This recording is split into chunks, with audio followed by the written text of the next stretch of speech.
Hello everybody, it's Tuesday, March 31st here on Covering Coronavirus, and we're going to jump right into a really great interview today. Lara Salahi is a fellow journalist here at NECN and NBC10 Boston, and is also an assistant professor at Endicott College.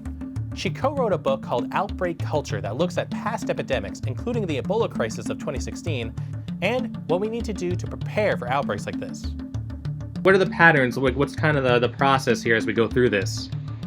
Yeah, so to accurately evaluate our current level of response to COVID-19, I think we have to understand that the global culture, and that's the name of our book is Outbreak Culture, right. The culture of handling outbreaks.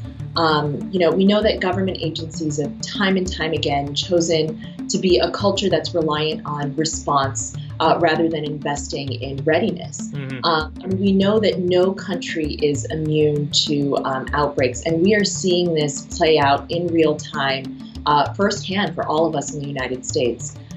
So every past epidemic was a warning that relying on response is not sustainable for what's to come. And every past epidemic has hinted to us that there's something more widespread and more catastrophic that's coming. And so here we are.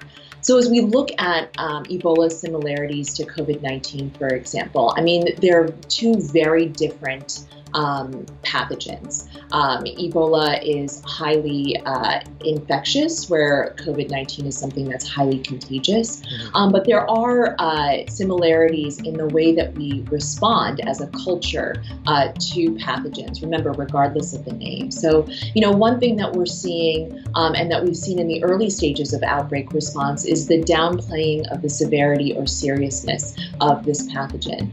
And we also, saw a critical delay and inconsistencies in response. But what's interesting is that with Ebola, we, outside of the hardest hit countries, which were Liberia, Sierra Leone, and Guinea, we looked at communities hardest hit and we criticized them for not complying with some health messages, messages that called for them to socially distance, to not attend funerals, to not go to family gatherings, to isolate themselves, to quarantine. And yet we're seeing some of these same rejections happen here in the United States that are taking hold with COVID-19. What is the best thing for countries to do at this moment right now? What should we be focusing on? We should collectively be thinking that this is not a political issue. This is a humanitarian issue. And the virus here collectively, we have a social responsibility. The virus is the villain here. Right. We have that shared responsibility to combat this crisis. We need to empower communities to act. We have to feel invested in breaking that transmission chain, even if that means changing our way of life, which can be incredibly uncomfortable for a variety of reasons. We know that major outbreaks expose really every vulnerability of health systems, which is what we're seeing now in the US, which we have considered for a while now among the most developed in the world. But we're sort of seeing that fall apart in some ways before our eyes.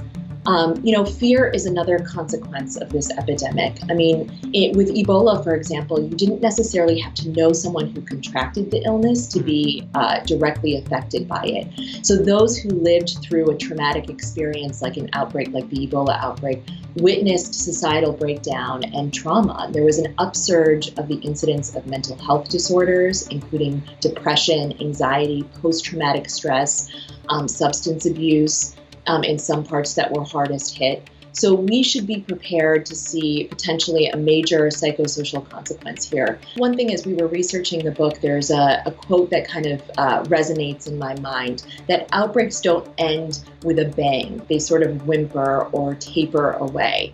And so we're not going to see sort of this straight end whenever and whatever that's going to look like.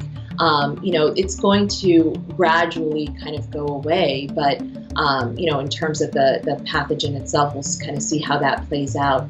But there are certainly remnants of it, the social, the economic, the health implications that are going to last as much as double or more of the time that we've had this pandemic in our life. We should be thinking about the true heroes of our response. I mean, we owe a debt of gratitude to the health workers, the frontline healthcare workers. And so right now, I think what we should be focusing on is what is needed for them in this moment. And then, as we move forward, think about, in retrospect, preparedness for the next epidemic.